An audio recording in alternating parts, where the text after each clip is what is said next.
नमस्कार, VIP news के खास कार्यक्रम मंथन में आपका स्वागत है और मैं हूं आपके साथ मनीष कुमार। पलायन की पीड़ा और विस्थापन का दर्द कितना असहनीय और हृदय विदारक होता है, इसकी कल्पना करना भी बेहद मुश्किल है। इसका दर्द वही समझ सकता है जो अपने घर से बेघर होता है।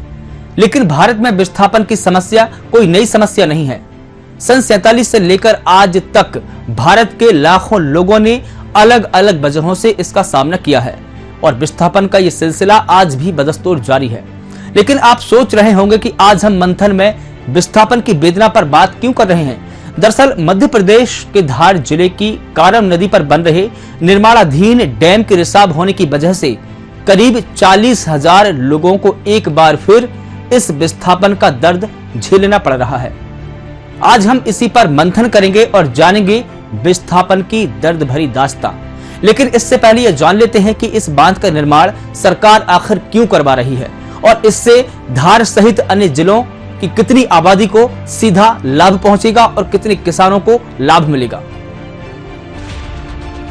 मध्य प्रदेश के धार जिले के कोठीदा में कारम मध्यम सिंचाई परियोजना के तहत 305 करोड़ रुपए की लागत से डैम का निर्माण करवाया जा रहा है। कारम मध्यम सिंचाई परियोजना धार जिले के ग्राम कोठीदा में स्थित है।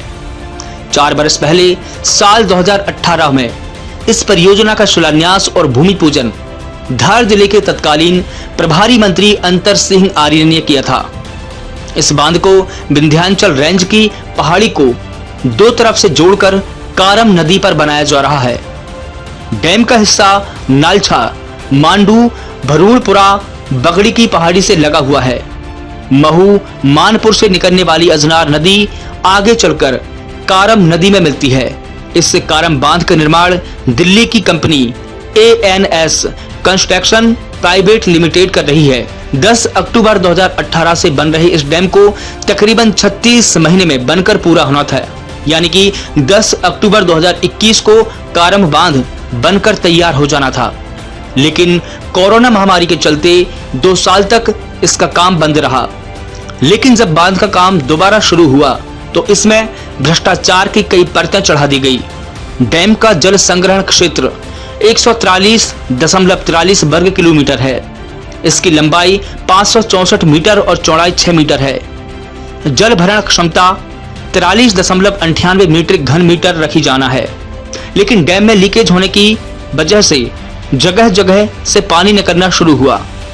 डैम के बनने के बाद करीब 8 से 11,000 हेक्टेयर में सिंचाई के लिए पानी मिलना है। शुरू से ही ग्रामीण मुआवजा राशि के लिए आंदोलन और भूख हड़ताल करते रहे हैं, लेकिन इसके बाद भी कोई सुनवाई नहीं हुई। इस परियोजना से 8 गांव की जमीन डूब गई। ग्रामीणों ने आरोप लगाया था कि अधिकारियों ने गलत सर्वे किया। तब किसानों को सिंचाई की सुविधा का आश्वासन देकर निर्माण कार्य शुरू करवाया गया। कोठीदा बांध बनने से गुजरी धामनौद सहित जिले के धर्मपुरी, मनाबर और खरगोन जिले की महेश्वर तहसील के 42 गांवों में 10,500 हेक्टेयर क्षेत्र में दाब युक्त सूक्ष्म प्रणाली से सिंचाई का रोड मैप तैयार किया गया था। लेकिन अब किसानों की उम्मीद बांध के पानी के साथ बह चुकी है। निर्माणाधीन कारम बांध से सीपेज के कारण जो परिस्थितियां पैदा हुई है उस पर कल से ही मैं नजर रखे हुए हूं। हमारे दोनों मंत्री, जल संसाधन मंत्री तुलसी सिलावट जी और स्थानीय मंत्री राज्यवर्धन दत्तीगांव जी कल से ही बांध स्थल पर मौजूद हैं। हमारे ENC, अन्य इंजीनियर्स, विशेषज्ञों की टीम, कमिश्नर, कलेक्टर, प्रशासनिक सारे अधिकारी बांध स्थल पर और प्रभावित होने वाले क्षेत्र में कल से ही उपस्थित है। कल भी और आज भी मेरी आदरणीय प्रधानमंत्री जी से भी स्थिति के बारे में पूरी चर्चा हुई है। जैसे ही मध्य प्रदेश के सम्माननीय मुख्यमंत्री शिवराज जी के संज्ञान में जो निर्माणाधीन डैम धार जिले में कारम नदी पर है कि संज्ञान में आने के बाद तुरंत आपने आला अफसरों को निर्देशित किया, सारे अधिकारियों, कमिश्नर, कलेक्टर, आईजी, डीआईजी, जल संसाधन विभाग के प्रमुख सचिव से लेकर एएनसी तक, और मैं स्वयं 24 घंटे से यहाँ पर हूँ। और ये बड़ी चुनौती जरूर है, पर अभी नियंत्रण में है। हमारा प्रयास, हमारी कोशिश, आप जानते कि 2 चैनल बनाकर लेफ्ट और राइट पानी का निकास करें, जिससे कि जो 15 MCM पानी अभी हमारे डैम में है, निर्माणाधीन डैम में, उसको कैसे रिलीज करें, कैसे उसको छोड़ें। और ये जैसे ये कनाल, ये अभी चैनल बन जाती है, एक लेफ्ट वाली राइट, लेफ्ट वाली बची है, तो 24 घंटे में 1 MCM पानी। 305 करोड़ रुपए की लागत से इस बांध का निर्माण हुआ और तकरीबन 1 करोड़ 50 लाख रुपए इसे खाली कराने में लग गए और अंततः भ्रष्टाचार का यह बांध टूट गया। लेकिन सवाल है कि आखिर यह बांध लीकेज हुआ कैसे? सवाल है कि आखिर 305 करोड़ का प्रोजेक्ट एक ऐसी कंपनी के हाथों क्यों सौंपा गया जिसे 5 साल पहले सस्पेंड किया गया था? और सवाल है कि आखिर शासन और प्रशासन आंखों पर पट्टी बांधे क्यों बैठा रहा? बात 11 अगस्त यानी गुरुवार की है, जब कारम बांध के मिट्टी बालीबाल से पानी रिसता हुआ दिखा। हो सकता है कि पानी का रिसाव कुछ दिन पहले से हो रहा हो, लेकिन गांव वालों की नजर पड़ी तो सूचना प्रशासन के आला अधिकारियों तक पहुंची। शुक्रवार को जब रिसाव तेज हुआ तो प्रशासनिक अमले में हड़कंप मच गया। ताबड़तोड़ अफसरों ने दौड़ लगाई, बैठक बुलाई। अफसरों को समझने में देर लगी कि मामला कितना गंभीर है। सवाल खड़ा हुआ कि मिट्टी कब तक पानी के दबाव को रोक सकेगी? जैसे ही मिट्टी की ताकत जवाब देगी, जल सैलाब आ जाएगा और इस जल सैलाब की जद में कई गांव आ जाएंगे, हजारों लोग आ जाएंगे। इसके बाद हड़बड़ी में प्रशासन ने मुनादी करवाई कि तत्काल गांव को खाली कराया जाए। यह सुनकर गांव के लोग दहशत में आ गए और जैसे तैसे जिस हालत में थे सामान समेटकर भागने लगे। यह सिलसिला शुक्रवार दोपहर से देर रात तक चलता रहा। इधर प्रशासन की टीम 2 अलग अलग प्लान पर एक साथ काम कर रही थी। पहले प्लान के तहत बांध टूटने के जोखिम को कम करने के लिए रिसाव वाले एरिया पर मिट्टी और मुरम डालकर उसे मजबूती देने का प्रयास किया जा रहा था। तो वहीं दूसरे प्लान में वाटर प्रेशर कम करने के लिए बांध का पानी चैनल बनाकर निकालने का प्रयास किया जा रहा था। और इस बीच ग्रामीणों में लगातार दहशत का माहौल बना हुआ था। बांध टूटने के खतरे के बीच प्रशासन ने एहतियातन के तौर पर गांवों को आखिरकार खाली करा लिया। एहतियातन के तौर पर एयरफोर्स के 2 हेलीकॉप्टर और आर्मी की एक कंपनी रिक्विजिशन को स्टैंड बाय पर रखा गया। गांवों के लोगों को सुरक्षित स्थानों पर बने राहत शिविरों में भेज दिया। लोगों में डर इस कदर है कि वह सूचना मिलते ही रात में पैदल अपना गांव छोड़ गए।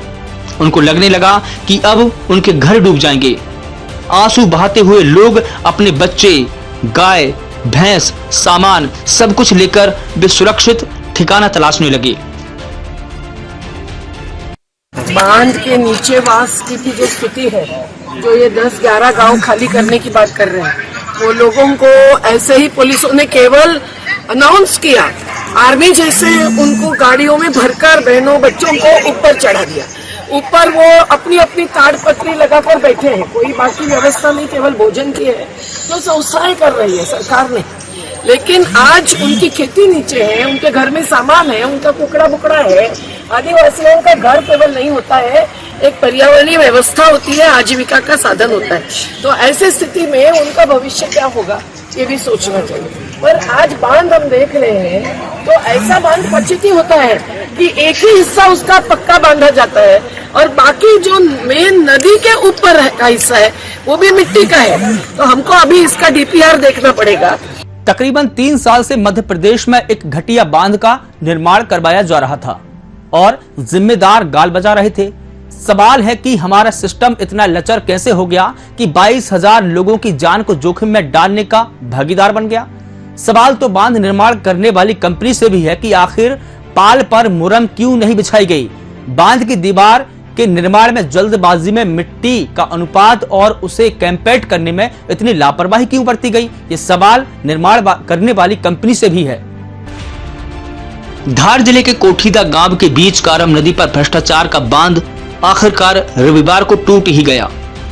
बांध में लीकेज के बाद प्रशासन ने पोकलैन से कैनाल बनाकर पानी बहाना शुरू किया ताकि पानी तेज गति से निकल सके। शाम होते ही पानी ने खुद अपना रास्ता बना लिया और बांध पूरी तरीके से खाली हो गया।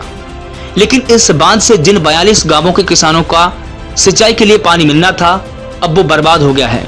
लेकिन जिम्मेदारों ने आखिर नियम कानून को ताक में रखकर इस बांध का निर्माण क्यों करवाया? नियम अनुसार मिट्टी की 15 सेंटीमीटर तक लेयर को मेंटेन करना होता है। 1 मीटर में 6 से 7 लेयर होती है। इसे रोलर चलाकर मेंटेन किया जाता है। यहाँ पर ध्यान नहीं दिया गया। बांध की दीवार बनाते वक्त बीच में हर्टिंग जोन में काली मिट्टी डाली जाती है जो मिट्टी को पकड़ कर रखती है। इससे पानी लीकेज नहीं होता। इसके बाद दोनों साइड केसिंग जोन में पत्थर वाली मुरम डाली जाती है। इसका भी ख्याल नहीं रखा गया। स्थानीय लोगों ने बांध की दीवार में मिट्टी में बड़े बड़े पत्थर डालकर बनाने का आरोप लगाया था। निर्माणाधीन बांध में पानी रिसाव से इन आरोपों के सही होने की संभावना और भी बढ़ जाती है। बरसात के चलते 31 मई तक बांध का निर्माण पूरा होना था, लेकिन बांध बरसात शुरू होने के बाद भी निर्माणाधीन स्थिति में ही था, यानी विभाग और एजेंसी की प्लानिंग में ही गड़बड़ी दिखाई देती है। बांध निर्माण के काम में अधिकारियों के मॉनिटरिंग में उदासीनता बरती गई और 40,000 लोगों की जान जोखिम में होने की शिकायत पर 3 महीने तक विभाग और एजेंसी कुंभकर्ण की नींद में सोते रहे, जो अब गंभीर सवाल खड़े करती है। कारम बांध टूटने के बाद राजनीतिक आरोप प्रत्यारोप का सिलसिला भी शुरू हुआ। पूर्व मुख्यमंत्री कमलनाथ ने मौके पर जाकर मुआयना किया और स्थानीय रहवासियों से बातचीत भी की। और इसके बाद में नेता प्रतिपक्ष गोविंद सिंह ने भी प्रेस कॉन्फ्रेंस कर सूबे की बीजेपी सरकार यानी कि शिवराज सरकार पर गंभीर आरोप लगाए। और इस बीच में मुख्यमंत्री शिवराज सिंह चौहान ने 4 सदस्यीय जांच दल का गठन किया, जिसमें बांध के क्षतिग्रस्त होने की वजह, निर्माण की गुणवत्ता और जिम्मेदार अधिकारियों की भूमिका की जांच की जाएगी। लेकिन सवाल है कि क्या यह समिति इस बात की जांच करेगी कि जिस कंपनी को 5 साल पहले सस्पेंड किया गया था, उसके हाथों में इतना बड़ा प्रोजेक्ट क्यों सौंपा गया? धार जिले का कारम बांध अब देश का एक बड़ा मुद्दा बन चुका है। इसको लेकर राजनीति भी होने लगी है। एक तरफ जहां पर मुख्यमंत्री से लेकर जल संसाधन मंत्री ने स्थिति पर नजर बनाई, तो दूसरी ओर कांग्रेस ने भी बीजेपी सरकार पर जमकर निशाना साधा। इस बीच बांध के क्षतिग्रस्त होने की जांच करने के लिए सरकार ने कमेटी का गठन किया है।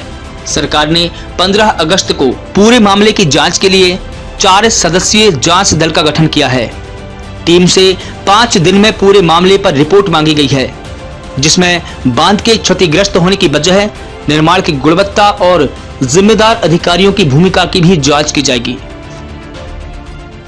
मध्य प्रदेश का जल संसाधन विभाग पूरी तरह से भ्रष्टाचार का अड्डा बन चुका है। वैसे कमोबेश सभी विभागों में ये स्थिति है, जो टेक्निकल विभाग है, लेकिन इस विभाग ने तो सीमा पार कर दी। आज लगभग 2.5 से 3 वर्ष होने को हैं, परंतु आज तक मैं पूछना चाहता हूं मुख्यमंत्री जी से कि आखिर जो मुद्दे आपने प्रकरण दर्ज कराए थे उनका क्या हुआ? सभी प्रकरण में कोई कार्रवाई नहीं हुई और मामले को दबाने के लिए, क्योंकि इसमें भारतीय जनता पार्टी के नेता और वरिष्ठ अधिकारी इस लूट में शामिल थे, इसलिए कोई कार्रवाई नहीं हो रही। मेरा तो स्पष्ट कहना है कि ये आर्थिक अन्वेषण ब्यूरो नहीं है, ये आर्थिक भ्रष्टाचार दबाने का ब्यूरो बन चुका है। मुख्यमंत्री जी, आप चाहते हो प्रदेश की धन का अपव्यय नहीं हो, भ्रष्टाचार करने के मामले पर नकेल कसी जाए, तो बाहर के अधिकारी जो जांच कर कार्रवाई करें। लेकिन हमारा मानना है कि इस तरह के लगातार घोटाले हो रहे, भ्रष्टाचार हो रहा है, तो आखिर मुख्यमंत्री जी क्या कर रहे हैं? इसलिए मैं पूरा विश्वास है कि इस भ्रष्टाचार में मुख्यमंत्री का भी संरक्षण है, या मुख्यमंत्री इतने अक्षम है कि अपने अधिकारी, कर्मचारी और नेताओं पर कार्रवाई नहीं कर पा रहे। किसको पता था कि असमय बांध टूट जाने से सालों से बनाई गई गृहस्थी पानी में बह जाएगी? किसी ने अपने बच्चों के लिए पोटली में रोटी बांधी और किसी ने आटा, दाल, चावल की बोरी सिर पर उठा ली। करीब 40,000 लोगों ने इस विस्थापन की वेदना झेली है। लेकिन क्या आप जानते हैं कि देश में हर साल औसतन 36 लाख लोग अलग अलग वजहों से विस्थापित होते हैं। वीआईपी न्यूज के खास कार्यक्रम मंथन में बस इतना ही, लेकिन आप लगातार बने रहिए वीआईपी न्यूज के साथ। नमस्कार।